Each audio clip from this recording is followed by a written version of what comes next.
I would say nothing's really affordable. It's not just this apartment complex, it's apartments all over the valley. Everywhere you go, someone's trying to get the same home as you because there's nothing. We really got to get ahead of this problem because there's nowhere for us to go.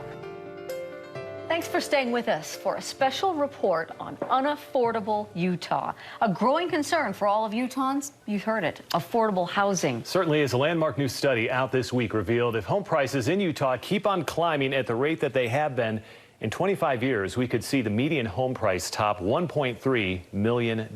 Economists say we need to take action now to stop the trend, create more affordable housing for Utahns, and keep our economy thriving.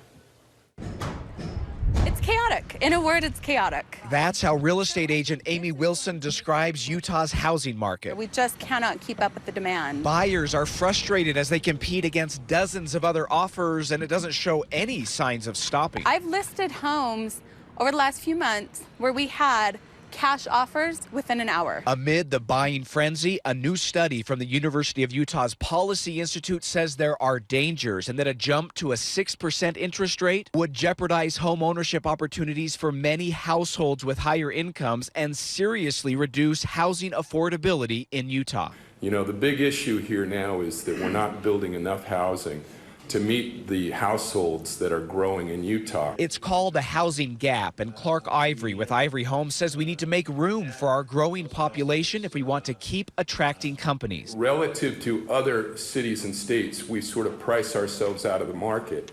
Then we're going to see jobs going elsewhere. Already, when the Wasatch Front is compared to Boise, Las Vegas, and Phoenix, our median home prices are 20% higher, and those are cities we compete against for new business. We don't want to lose that competitive advantage that we have today. That's why the Salt Lake Chamber teamed up to create the Housing Gap Coalition to search for solutions. What are the options and what are the levers that we can start to pull now that will impact us 20, 30, 40 years down the road? Lad Egan, KSL 5 News.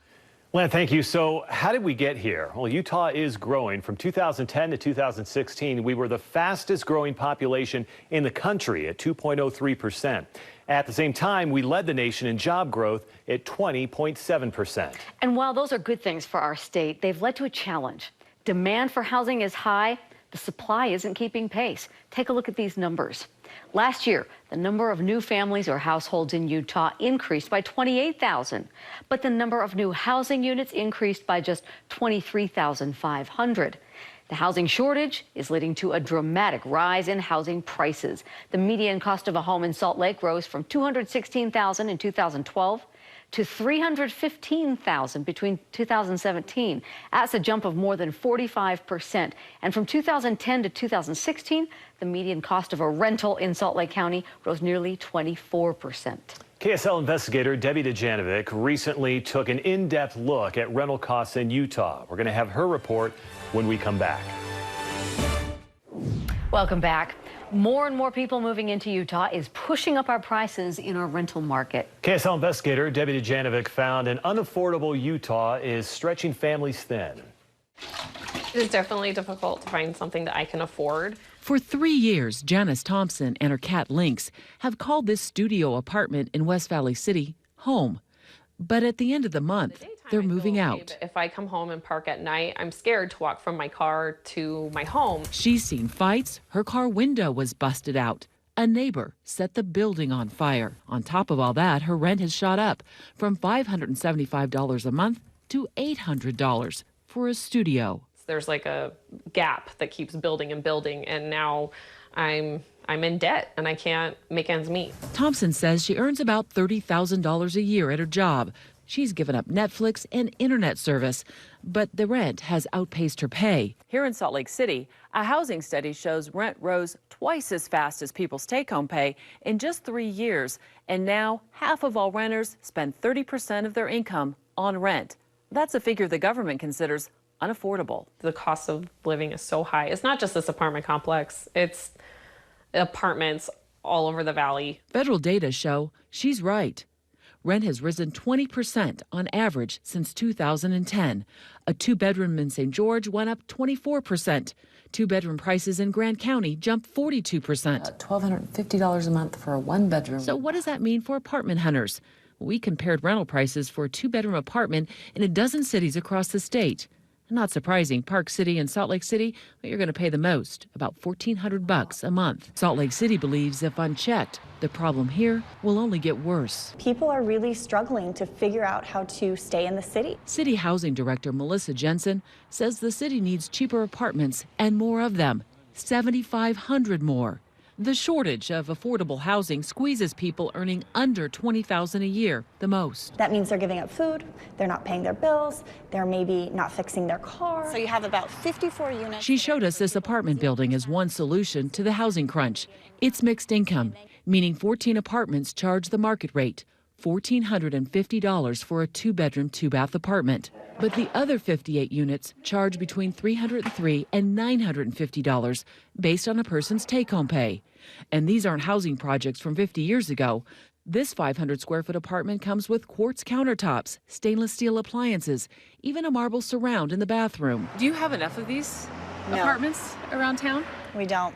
I mean, just like everybody else in the city, we're fighting to determine where we can put these units. Jensen says the city wants to encourage more developers to build affordable housing, and big buildings aren't the only answer. The city wants more duplexes, row houses, even more mother-in-law apartments. All of those can blend in with the city's existing neighborhoods. She says the city can't afford to become unaffordable. If everybody moved out of this city who couldn't afford to live here, imagine the commute coming in. Imagine the effect on air quality. We all need a place to live. Janice was lucky. She found a new place for her stuff and her cat. But for so many others, the cost of housing is growing more unaffordable here in Utah. Debbie Dujanovic, KSL 5 News. Interesting, Debbie, thank you. Coming up next here, we look at what is next, what experts want lawmakers to do, and the one thing we can all do that they say will make the most impact. Welcome back. We have talked about how the increase in Utah's housing costs is actually putting a strain on Utah families. This is especially hard on lower income families who are putting more and more of their income toward housing.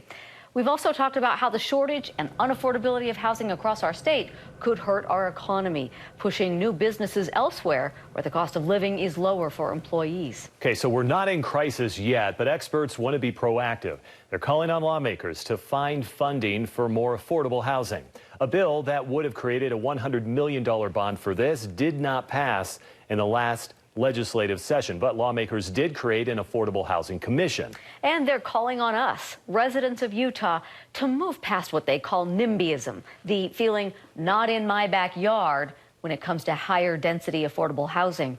Economists say we all need to change our views on affordable housing in our own neighborhoods. That would be the one thing that I think would have the most dramatic impact. An affordable, a little tiny 1-bedroom apartment that's affordable changes lives. We'll have much more on this topic Sunday morning at 9 on KSL's Sunday edition. And tune in to KSL News Radio Wednesday from 12 to 1 for another special report on Utah's affordable housing concerns. KSL is committed to helping you make your dollar stretch. Join us Monday night at 10 o'clock as we tackle high prescription costs and find ways to make the unaffordable now affordable. Thanks for staying up with us. Have a great weekend and go Jazz. Go Jazz.